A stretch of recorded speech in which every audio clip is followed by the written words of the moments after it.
नमस्कार। इन खबर में आपका स्वागत है। हिजबुल मुजाहिदीन का पोस्टर बॉय बुरहान वानी का वारिस और सबसे लंबे समय तक हिजबुल मुजाहिदीन का कमांडर रहे 12 लाख का इनामी मोस्ट वांटेड आतंकी रियाज नायकू को सुरक्षा बलों ने ढेर करके कई आतंकवादी गतिविधियों में शामिल रहे इस आतंकी और इसके संगठन से अपना हिसाब चुकता कर लिया है।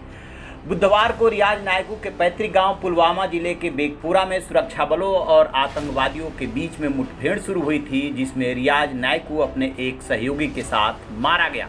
हिजबुल मुजाहिदीन के लिए एक बहुत बड़ा झटका माना जा रहा है, क्योंकि नायकू ने इस साल घाटी में दर्जनों युवकों की भर्ती की थी और ये कश्मीरी आतंकवाद का चेहरा माना जाता था। 35 साल का नायकू गणित का टीचर रह चुका है। हिजबुल मुजाहिदीन के पोस्टर बॉय रहे बुरहान वानी के बाद सद्दाम पोद्दार जो है संगठन का कमांडर बना था और उसके बाद इसको जो है कमांड मिली थी, ये उसको हेड कर रहा था और सबसे लंबे समय तक ये हिजबुल मुजाहिदीन का मुखिया वहाँ पे रहा।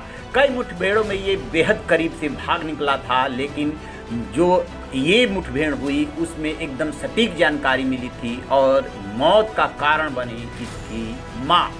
जानकारी ये है कि इसकी माँ की तबीयत खराब थी और ये वहीं पे अपनी गांव में माँ से मिलने के लिए आया था। इसी बीच में सुरक्षा बलों को सटीक जानकारी मिली। सुरक्षा बलों ने गांव को घेर लिया। कार्डन सर्च ऑपरेशन शुरू किया गया। संभावित सुरंग या भूमिगत ठिकाने के बारे में जानकारी मिलने के बाद क्षेत्र की कई रेलवे पटरियों को खोदा गया। सुबह 9 बजे आतंकवादियों से सामना हुआ, मुठभेड़ शुरू हुई और इसके बाद इतनी बड़ी सफलता मिली।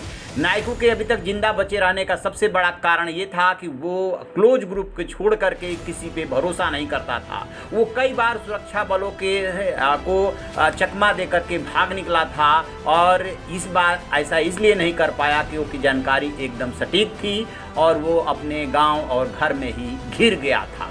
तो वो जिस तरीके से बुरहान वानी का वारिस बन करके उभरा था, आतंकियों में काफ़ी लोकप्रिय हो गया था। 2 कल्चर को इसने जन्म दिया।